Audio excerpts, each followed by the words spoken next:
ni les Suédois, ni les Tchèques, ni les Canadiens ne marqueront. Voilà, Suède-URSS, c'était le deuxième match de la soirée. Un deuxième match qui a été très différent du premier. Un deuxième match qui a été plus court, il y a eu très peu d'arrêts de jeu. Les deux équipes ont joué de façon très classique. Et malgré tout, on a assisté à une domination très nette des Soviétiques. Soviétiques qui d'ailleurs avaient déjà dominé au cours du tour préliminaire, avaient déjà dominé la Suède en la battant par 6-1. Alors là, ce match est vraiment un modèle du genre de la part des Russes. C'est un match qu'on peut dire académique, c'est-à-dire que c'est exactement ce qu'il faut montrer aux jeunes prétendants hockeyeurs, parce que les Russes ont joué merveilleusement bien. Ça, on va avoir des actions collectives, effectivement, de toute beauté. Une construction, un jeu que l'on sent travailler. Bon, peut-être que certains pourront dire qu'il n'y a pas de génie dans tout cela, que les actions individuelles extraordinaires de professionnels canadiens n'existent pas là. C'est un petit peu la différence qui existe entre un rugby très pétillant, un rugby champagne, et puis un rugby de mêlée, très sourd. Bien là, quand même, on a malgré tout, on a eu un beau match, et un match assez intense.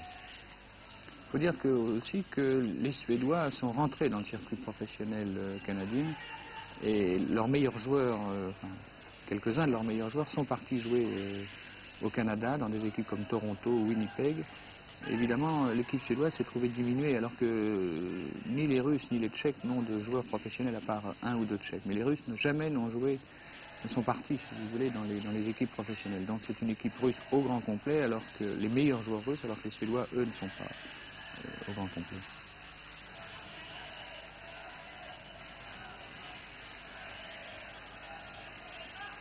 Et une équipe russe qui a certainement le plus beau palmarès au championnat du monde. Absolument, puisqu'ils ont 14 titres. Ils ont commencé à rentrer dans le circuit des championnats du monde en 1954, et jusqu'à l'année dernière, ils ont eu 14 titres. Ah, il y a un changement de puck. Le puck précédent, je crois, s'est égaré dans le public, alors que l'entraîneur soviétique donne des conseils à ses troupes. Il y avait vraiment une veillée d'armes avec les crosses levées. On peut dire aussi que les Canadiens, toutefois, ont eu quand même quelques titres, puisqu'ils ont eu 19 titres mondiaux et plusieurs titres olympiques. Et je pense que dans les années à venir, si on n'arrive pas à des tournois complètement open avec les meilleurs joueurs canadiens, les Russes battront le record des Canadiens au niveau des titres de champion du monde. Voilà comme les joueurs soviétiques se trouvent. Vous voyez, ils sont 3 contre 1. Là, vous avez voilà, ça c'est l'action magnifique, extraordinaire d'un but qui est construit, auquel toute l'équipe a participé. C'est vraiment extraordinaire. Absolument, le but marqué par le 19 qui est Balderis, qui est un très fort joueur russe. Mais vous voyez, tous les joueurs ont touché le palais. L'arrière gauche, ensuite l'ailier gauche, le centre, l'aile droite et à nouveau l'ailier gauche. Et c'était vraiment un but, disons, d'anal. Quelle pourrait être la parade des Suédois là? Parce qu'il y a le savoir-faire soviétique, mais il y a en face une équipe qui est peut-être un peu faible. Oui, faible, je pense qu'elle faible, enfin, elle est faible sur ce match, elle a été très faible. Hein, oui, elle a été alors. très faible, c'est exact. Mais moi, je dis que c'est uniquement à cause de l'absence des meilleurs joueurs, je pense. Alors la parade, vous savez, la parade contre une équipe russe un petit peu déchaînée, parce que vraiment, ils ont joué merveilleusement, au mieux de leur forme, là. C'est difficile de trouver une parade.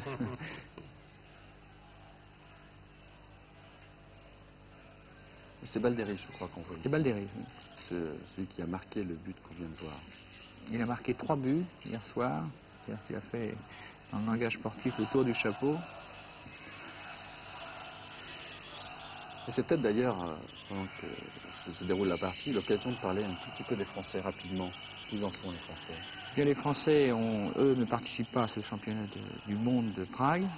Il existe dans le hockey 3 séries, le groupe A, B et C. Nous jouons dans le groupe C. Nous avons été cette année à Las Palmas 6e. Donc nous ne remonterons pas en groupe B. Nous n'avons pas été très loin de descendre. Pardon? Nous n'avons pas été très loin de descendre encore un petit peu. Ben oui, c'est-à-dire que il est difficile quand même de descendre, parce que derrière nous il y avait la Belgique, et qui est une équipe faible. Voilà un nouveau but soviétique qui porte le score à 5-0.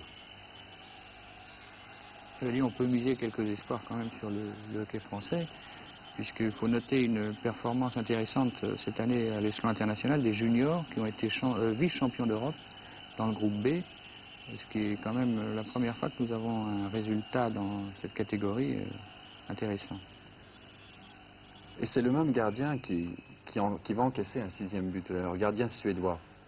Et ce gardien suédois va être remis sur la touche par son entraîneur. C'est une chose assez étonnante, c'est-à-dire qu'il va être enlevé de la patinoire. C'est véritablement la punition. Oui, c'est la punition. C'est quand même très rare que, à partir du moment où on prend 5-6 buts, le gardien sorte. Oui, c'est une punition. C'est dur pour un gardien en plein milieu de match d'être enlevé à partir du moment où il a pris 6 buts. Et effectivement, on se demandait si la punition n'était pas un peu justifiée dans la mesure où son successeur n'en a encaissé qu'un. Absolument, à ce niveau-là, c'est quand même dommage de prendre 6 buts. Bien qu'ils ils connaissaient au moment où ils jouaient le résultat des Canadiens, les Suédois luttent avec les Canadiens pour la médaille de bronze. Ils connaissaient le résultat, donc si vous voulez, il avait moins d'importance pour eux. C'est évident que si le match nul des Canadiens avait eu lieu, puisqu'il a eu lieu pendant près de 2 périodes et demie, alors les Tchèques ont marqué qu'au dernier moment, tout aurait été différent pour les Suédois. Alors en finale, on va retrouver l'URSS et la Tchécoslovaquie. Bon, au vu des 2 matchs, à votre avis, quel est votre pronostic? Bien écoutez, moi je pense que l'équipe soviétique est supérieure. Sur les 2 matchs qu'on vient de voir et qu'on est en train de voir, l'équipe soviétique est supérieure parce qu'ils ont un jeu d'ensemble qui est absolument parfait. Ils se trouvent, ils savent absolument où ils sont toujours en mouvement. C'est vraiment un hockey, disons, collectif parfait. Mais je pense que ces matchs, d'abord, il faut noter que les Tchécoslovaques auront l'avantage de jouer devant leur public. Oui. Et puis disons que les matchs URSS-Tchécoslovaquie sont des matchs au couteau, si je peux me permettre l'expression. C'est cela, c'est cela. D'un enjeu semi-politique. C'est cela, c'est cela.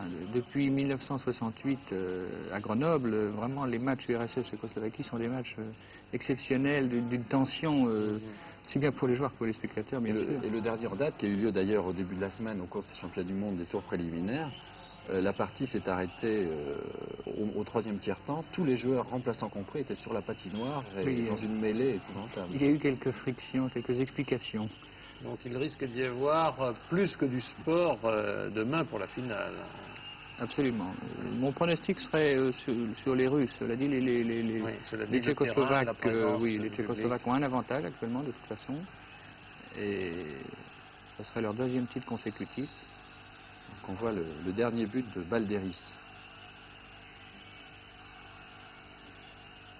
Alors que tout à l'heure, dans l'équipe tchécoslovaque, il ne semblait pas y avoir de joueurs distingués. Là, au contraire, dans cette équipe russe, malgré un très fort jeu collectif, il y a quand même 1 ou 2 individualités. Ah oui, vous avez le numéro 10, Maltsev, qui est le meilleur marqueur de ces championnats du monde. Vous avez Balderis, qui a fait une très belle partie.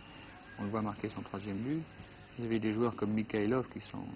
Il ne faut pas oublier aussi le gardien russe, qui est Tretiak, qui est considéré, même par les Canadiens, comme un des grands gardiens de but mondiaux.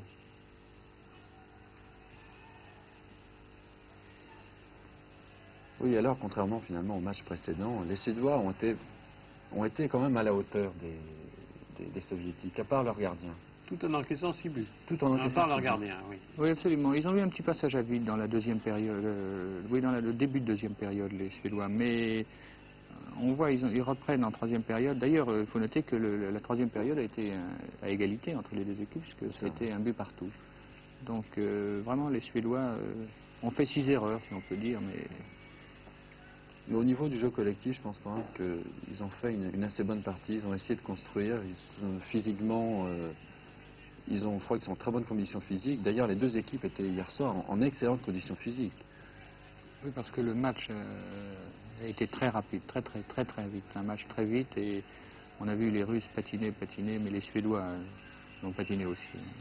Moi, je crois que le 3e tiers-temps a duré 27 minutes, alors que les tiers-temps du match Canada-Tchécoslovaquie durait 36, 37, 38 minutes. Donc, je veux dire qu'il y a presque 10 minutes de différence d'arrêt de jeu. D'arrêt de jeu qui sont presque toujours provoqués par des chocs, des violences, une un peu moins bonne condition physique. Des accrochages, des accrochages. Exact. 6-0, et c'est dans ce dernier tiers-temps tout de même que les Suédois vont sauver l'honneur, donc. Hein.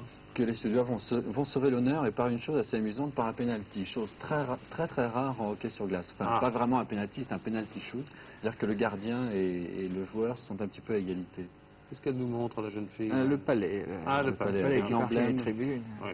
L'emblème du Très beau championnat souvenir. du monde. C'est un sport spectaculaire qui passe bien à la télévision, mais malheureusement le palais est un peu petit pour le petit écran, me semble-t-il. Hein. Oui, tout est petit. On ne peut pas l'agrandir, c'est sûr. Et d'ailleurs, c'est curieux parce qu'au début d'un match, on sent que les caméramans ont de temps en temps du mal à suivre. Ils ne sont pas encore très échauffés, ils ont du mal à suivre le D'autant palais. que, vu dans le viseur d'une caméra, l'image est encore plus petite que le plus petit des récepteurs portatifs connus du public.